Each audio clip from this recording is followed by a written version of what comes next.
Martin Scorsese is without a doubt on the Mount Rushmore of directors, easily one of the greatest of all time. But with Killers of the Flower Moon, does the old boy still have it? Well, let's get into it. What's up, my dude? Your friendly neighborhood Tony here, and as I do with all of my movie reviews, I'm gonna give you a little bit of information about Killers of the Flower Moon, who made it, what it's about, all that good stuff. Then I'll go into the things I did and did not like about it, pros and cons. And finally, I'll let you know who I think this movie is for, if anyone. If that kind of thing sounds good to you and you want to keep up to speed on all the new big movies that are coming out in theaters and at home, make sure you subscribe. All right, so Killers of the Flower Moon is set to come to theaters October 20th and eventually to Apple TV+. It's based on the novel of the same name, with a screenplay being written by Eric Roth, who's really best known for writing the screenplay for Forrest Gump and most recently Dune. And here with Scorsese writing alongside him and of course directing. The movie and book are based on an absolutely insane true story that took place in the 1920s in Oklahoma. After oil is discovered in the Osage Nation, members of the tribe are murdered under mysterious circumstances, sparking a major FBI investigation directed by J. Edgar Hoover. The movie stars Leonardo DiCaprio as Ernest Burkhart, Robert De Niro as his uncle and a political leader in Osage County. Lily Gladstone plays Molly Burkhart, Leo's Native American wife. And there's a bunch of other famous actors and actresses that you definitely know spattered throughout the movie. Jesse Plemmons, John Lithgow, Brendan Fraser. It really feels like everyone just wanted to be a part of the story, and I can totally understand why. This is such an incredibly important story to tell, and you can really tell Scorsese poured his heart and soul into it. So let's go ahead and dive into all my pros, the things I loved about this movie. The first thing you'll notice is how beautifully shot it all is. Rodrigo Prieto is the cinematographer on this movie, and you might know him from working on Brokeback Mountain,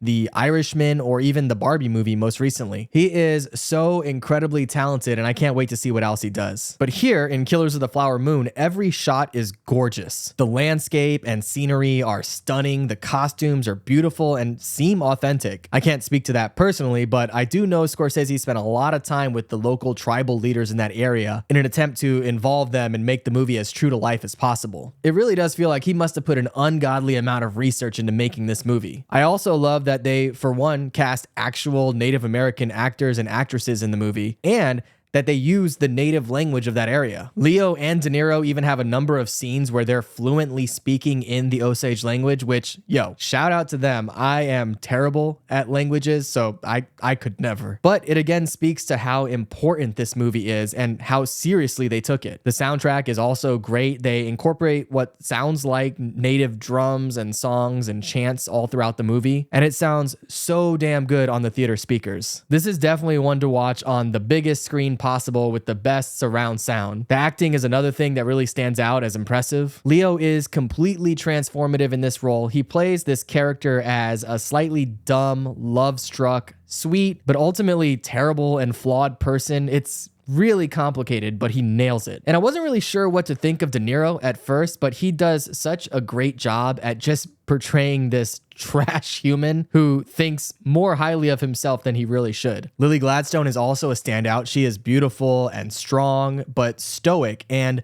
emotional, but under the surface. She really plays it like she sees right through Leo's character, but that she loves him so much that she wants to believe that he's capable of more, and that he isn't what her instincts are telling her he is. I do have some issues with her character, but we'll get into that in the cons. In fact, let's go ahead and dive into those now. But before we do, I want to let you know that this video right now is being sponsored by you. That's right, I'm just a tiny little channel here without any big corporate sponsors or anything like that. So just by watching these videos, you're really helping me out. If you want to be super dope though and show your support in the easiest possible way, do me a solid and click that little thumbs up button below the video. And maybe leave a comment. Let me know what is your favorite Martin Scorsese movie of all time. You can also now join as a channel member if you want to help support me financially, or just subscribe for free if you want to keep up to speed on all the new big movies that are coming out. So either way, if you do, I appreciate it. All right. Back to the cons. So first things first, this movie is incredible, and I want to be super clear about that. But there are a few things that stood out to me as less than great. I mentioned Gladstone's character, and although I love seeing her in this movie, and I think she is a phenomenal actress, I don't know how I feel about the direction they gave her. Her character is super stoic through a lot of the movie, and there are moments where that just doesn't feel right. I won't spoil anything, but some things happen to and around her that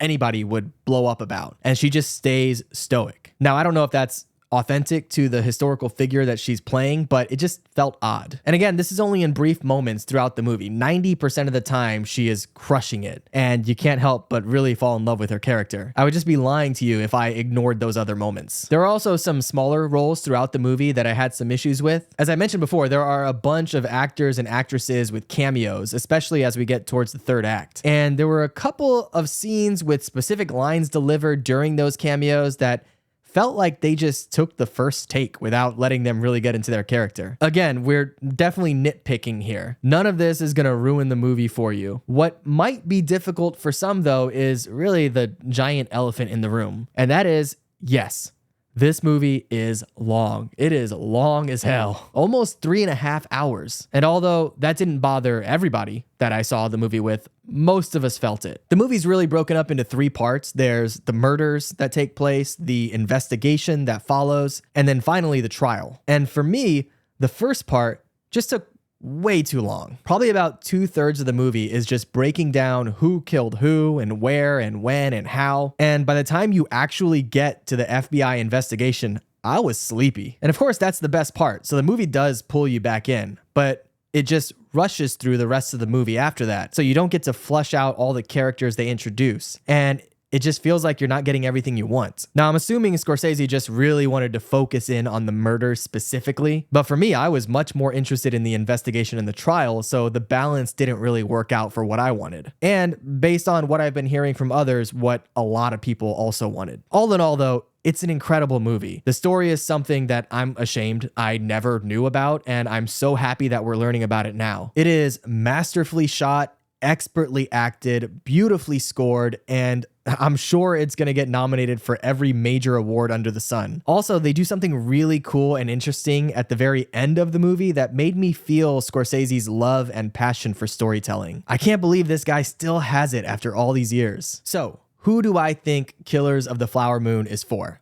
Well, if you're a fan of cinema, not just summer blockbusters, but the art of movies, you have to watch this. If you consider yourself a history buff, you have to watch this. If you can handle lengthy, dramatic, character-focused stories, you have to watch this. But if you don't fall into any of these categories, if you really prefer fast, loud, action-packed, or comedy-focused movies, and you don't like to go in deeper with stories, this might not be for you. Either way, if Killers of the Flower Moon sounds like something that's interesting to you, I would definitely recommend checking it out in theaters on October 20th. It absolutely needs to be seen in the best possible format, IMAX, Atmos, whatever's available at your local theater. If you've already seen Killers of the Flower Moon, though, definitely let me know what you think in the comments below. And if not, what's your favorite Scorsese movie of all time?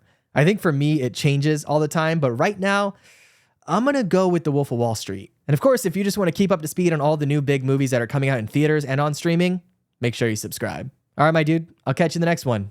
Be good.